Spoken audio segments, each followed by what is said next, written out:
हेल' लोगोफोर, आंनि इउटुबार गासै लोगो नोंथांमोन माबोरै दं? आं आसा खालामो नोंथांमोना मोजाङै दं, आंबो मोजाङै दं। आं दिनै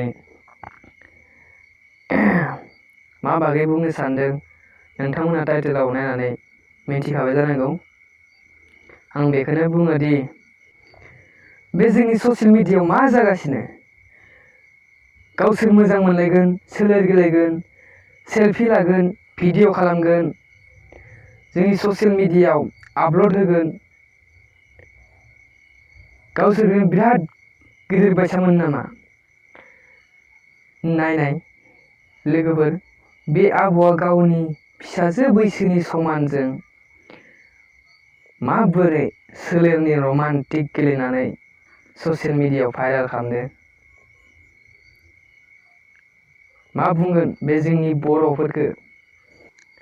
नायनाय बैलाय गावनि बिफा बैसोनि समान बोराइजों माबोरै रमान्टिक गेलेदो, लाजियासै? प्लिज आबौ, बेफोर हुदाखौ गार। आं नोंखौ आखाइ सुजुना खुलुमहरो।